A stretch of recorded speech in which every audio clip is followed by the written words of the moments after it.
Hi everybody, welcome to session 2.3. This is where we get to talk about ne'er-do-wells, the people who make mistakes in abusing or otherwise being sloppy about how they operate their charitable organizations. And so we're going to talk about non-charitable behaviors is what I call it, but we'll get into the details here. We're going to talk about something called private benefit and something called private inurement, which will be important concepts to understand, and what happens if you do these things which you're not supposed to. We'll talk about something called intermediate sanctions on excess benefit transactions. And then finally, we'll talk about self-dealing that relates to private foundations and private operating foundations. So let's talk first about private benefit and private inurement. And these principles, these legal principles apply to all nonprofit organizations that have tax-exempt status. Let me give you some examples of this. So these are all real stories, by the way. So there's a foundation that is sustaining a plantation to act as a historical landmark. Now, history on its own is not a tax-exempt purpose, and so you have to have something that does fit under charitable tax status to get tax exemption for this.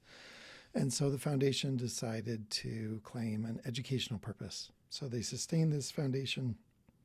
The foundation sustains this plantation grounds, claiming that it has an educational purpose, like teaching about the history of the South in the United States, for example.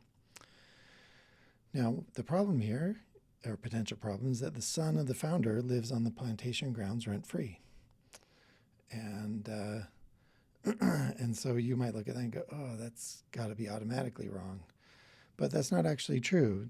If the son is living there as a caretaker, for example, that'd be very reasonable to not charge rent if the son is being the caretaker for the plantation grounds.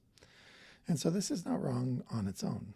But what the IRS found is that the foundation made zero effort to make the grounds available to the public. They didn't, for example, invite elementary school classes to come out and tour it. They didn't publicize learning opportunities at the local library. They didn't do anything that was education oriented, contrary to their claims. And because the main purpose for this house and the foundation spending money on it was to give the son of the foundation a rent-free, really nice place to live, the IRS decided that this organization no longer deserved its tax-exempt status. Here's another scenario, and here you have a religious organization that's controlled primarily by its founders. That's not out of the ordinary. That's how most nonprofit organizations operate, especially at the beginning. They're going to be controlled by the founders of the organization. But those founders of this church are being compensated with a share of the income of the organization. So when money is coming in, like, say, donations from church attendees, when money is coming in, all the founders are taking a cut of this. Now, on that point, you may say, hold on, that's got to be wrong. And the answer is potentially. The reality is that, like, a CEO of a large nonprofit is probably getting a bonus based on how much money they raised. And so you can provide what's called incentive compensation, where depending on the financial performance or the fundraising performance of the charity, there might be people who get bonuses if they were really good at fundraising. So, and bonuses might be calculated as a percentage of what's raised or some other relative way. The problem here, and the reason the IRS took away their exempt status, is because there was no upper limit on what effectively was income sharing, meaning that if the church brought in $100,000, they were getting their cut, and if the church brought in $1 billion, they would get the same percentage cut. That's not that's not okay with a nonprofit, because it's basically like ownership. You're basically giving them the financial benefits of being an owner without them legally being an owner. And that's something that the IRS calls private inurement, and that's against the law too. This organization is real, the Callaway Family Association. They didn't get their tax-exempt status taken away, but it was denied, and let's talk about why. This is an organization that was formed to trace the genealogy of the Callaway family in the United States. So Callaways have been in the United States from its founding, and descendants of the Callaways were collaborating through this organization on genealogical research. The problem is that doing genealogy is not charitable, at least not genealogy on its own for its own sake. And so this organization declared an educational purpose. And they said, we're educating people about the history of the United States through the Callaway family genealogy and history, which sounds cool, and you can see how that would work. The problem here is that this organization's main activity was supporting 600 dues-paying members of the nonprofit to complete the genealogy. So 600 people were paying money into this foundation. The foundation was using those resources to collaboratively help do genealogical research for the Callaway family. And really, that was all that was happening. They weren't doing active educational activity. And so because of that, this was considered to be substantial private benefit, and the IRS denied their application. So how does private benefit work? Well, the tax code says that charities have to operate exclusively for a charitable purpose, meaning that they can't do anything else if you take this at face value. Operate exclusively is pretty stern language, though, because that means as a charity, you can't do anything that's non-charitable. And that seems unreasonable, because that would mean every little detail has to be somehow furthering a charitable purpose, and in practice, that's probably impossible. So the Treasury regulations have interpreted this further to mean anything other than insubstantial activity. So insubstantial activity is okay if it's not charitable. It's only bad if it's substantial activity that's not charitable. And therefore, any substantial benefits to a private individual in a way that's not considered charitable is what the IRS calls private benefit.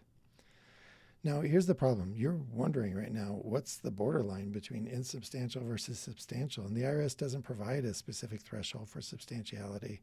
They take it case by case, and they might claim against you that your private benefit to some individual has crossed the threshold of being substantial.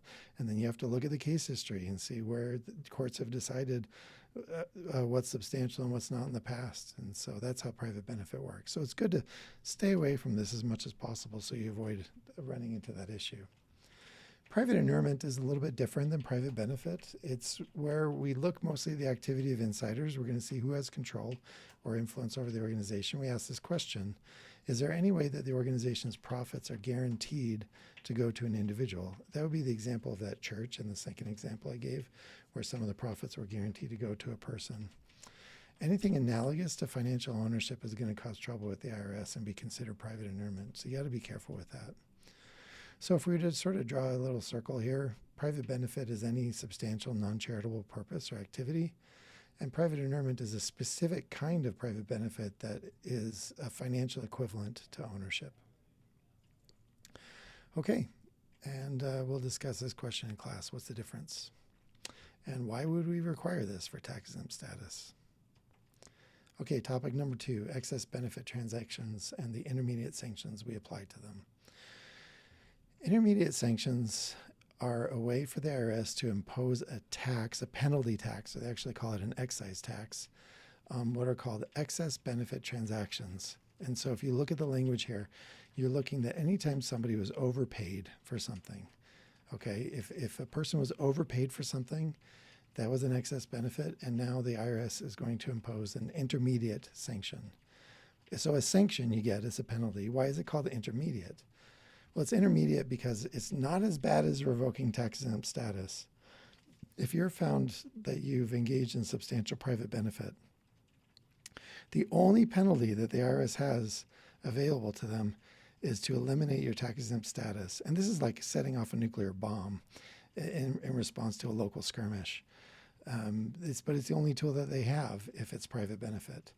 And so in the late 90s and early 2000s, Congress and the IRS enacted laws that allowed for punishing the wrongdoers without eliminating the tax-exempt status.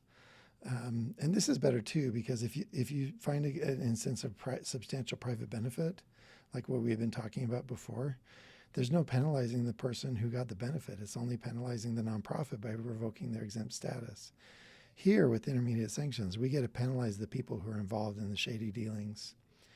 These transactions only occur with what's called a disqualified person, and that's a kind of person we're going to define in the next slide. So you can only have excess benefit transactions if the person who was overpaid was a disqualified person, or DQP for short. And I think I covered this already. Private inurement benefit don't necessarily require intermediate sanctions because they don't always involve a DQP, and we'll talk about that more in class. So who are DQPs? Who's a disqualified person? We're going to look at the charity, and then we're going to look at all their directors, officers, and managers. So anybody who has power or influence within the organization, that person's a DQP. We're going to look at substantial donors. Substantial donors are those whose donations are large enough that they have influence over the nonprofit. We're going to look at the family members of the people in the previous two bullets. So if you're the spouse, sibling, ancestor, or descendant of a director or a substantial donor, then you as that family member are also a DQP.